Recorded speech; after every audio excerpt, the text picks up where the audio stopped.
Hi friends, എല്ലാവർക്കും എൻ്റെ പുതിയ വീഡിയോയിലേക്ക് സ്വാഗതം. ഇന്ന് ഞാനിവിടെ ചെയ്യാൻ പോകുന്നത് കാബേജ് ഉപ്പേരിയാണ്. കാബേജ് ഉപ്പേരി ഭയങ്കര സിമ്പിളാണ്, എല്ലാവർക്കും ചെയ്യാൻ അറിയാമെന്നൊക്കെ എനിക്കറിയാം. എന്നാലും ഞങ്ങളെങ്ങനെയാണ് ചെയ്യണമെന്ന് നിങ്ങൾക്ക് കൂടി ഒന്ന് കാണിച്ചു തരാമെന്ന് വിചാരിച്ചു. അപ്പോൾ ഞങ്ങളിവിടെ കുറച്ച് നാളികേരവും പരിപ്പൊക്കെ ചേർക്കും. ഇനി വേണമെങ്കിൽ ക്യാരറ്റ് നിങ്ങൾക്ക് ഇതിൽ ചേർക്കാം. ഇപ്പോൾ ഈ ചെയ്യുന്നതിനേക്കാളും സിമ്പിളായിട്ട് നമുക്ക് കാബേജ് ഉപ്പേരി തയ്യാറാക്കി എടുക്കാൻ പറ്റും. അപ്പോൾ ഇതെങ്ങനെയാണ് ചെയ്യാമെന്ന് നമുക്കൊന്ന് നോക്കാം. അതിനായിട്ട് ഒരു അടി കട്ടിയുള്ള പാനിലേക്ക് കുറച്ച് വെളിച്ചെണ്ണ ഒഴിക്കുക. എന്നിട്ട് കടുക് പൊട്ടിക്കുക. കടുക് പൊട്ടിക്കഴിഞ്ഞിട്ടുണ്ടെങ്കിൽ നമുക്കതിലേക്ക് കറിവേപ്പിലയും അതുപോലെ വറ്റൽമുളക് ഇട്ടിട്ട് ഒന്ന് മൂപ്പിച്ചെടുക്കാം. അതൊന്ന് മൂത്ത് വരുമ്പോൾ കുറച്ച് പരിപ്പെടുത്തിട്ട് ജസ്റ്റ് ഒന്ന് കഴുകിയിട്ട് ഇതിലേക്ക് ഇടുക. കുതിർക്കൊന്നും വേണ്ട കേട്ടോ. എന്നിട്ട് ആ പരിപ്പിൻ്റെ കളർ ലേശം ഒന്ന് മാറിക്കഴിയുന്ന വരെ ഒന്ന് വഴറ്റി കൊടുക്കാം.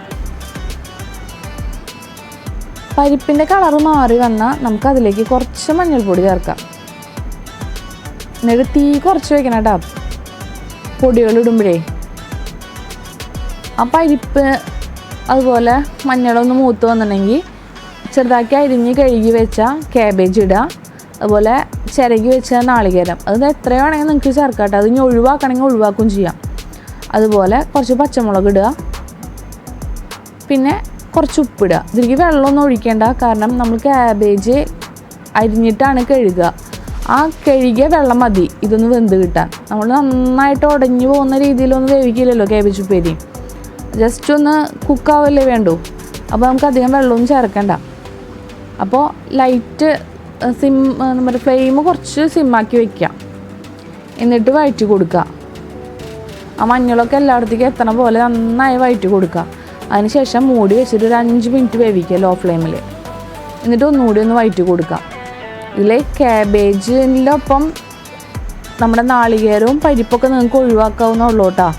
പക്ഷേ ഇത് ഇട്ട ഭയങ്കര ടേസ്റ്റാണ്. ക്യാരറ്റും ചേർത്ത് നല്ല ടേസ്റ്റാണ്. അപ്പോൾ ഒന്ന് നന്നായിട്ട് ഒന്നുകൂടി വഴറ്റി കൊടുത്തതിന് ശേഷം ഒന്നുകൂടി ഒരു 5 മിനിറ്റ് കൂടി ലോ ഫ്ലെയിമിൽ ഇട്ടിട്ട് ഒന്ന് മൂടി വയ്ക്കാം. അപ്പോൾ നമ്മുടെ കാബേജ് സെറ്റാവും അപ്പോഴേക്കും. അപ്പോൾ ഇത്ര വേവും മതി കാബേജിനെ. ഓവറായിട്ട് നമ്മളാരും വേവിക്കാറില്ലല്ലോ കാബേജ്. ഇനി അതിൽ ലേശം വെള്ളം എങ്ങാനും ഉണ്ടെങ്കിൽ അതും കൂടി ഒന്ന് ഡ്രൈ ആക്കി എടുക്കുക. അത്രേ ഉള്ളൂ കാബേജ് ഉപ്പേരി. ഇത്ര സിമ്പിളാണ്. നമുക്ക് എത്ര പെട്ടെന്നും ആർക്കും തയ്യാറാക്കി എടുക്കാൻ പറ്റുന്ന അടിപൊളി ഉപ്പേരിയാണ്.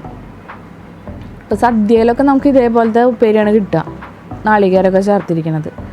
അപ്പോൾ എല്ലാവരും ട്രൈ ചെയ്ത് നോക്കുക. ഇഷ്ടപ്പെട്ട നിങ്ങളുടെ അഭിപ്രായങ്ങൾ പറയുക, ലൈക്ക് ചെയ്യുക, ഷെയർ ചെയ്യുക. പിന്നെ സബ്സ്ക്രൈബ് ചെയ്യാത്തവരാരെങ്കിലും നമ്മുടെ വീഡിയോകൾ കാണണമെങ്കിൽ ഒന്ന് സബ്സ്ക്രൈബ് ചെയ്ത് നമ്മളെയൊക്കെ സപ്പോർട്ട് ചെയ്യുക. അപ്പോൾ നമുക്ക് അടുത്ത തിങ്കളാഴ്ച കാണാം കേട്ടോ. Bye bye.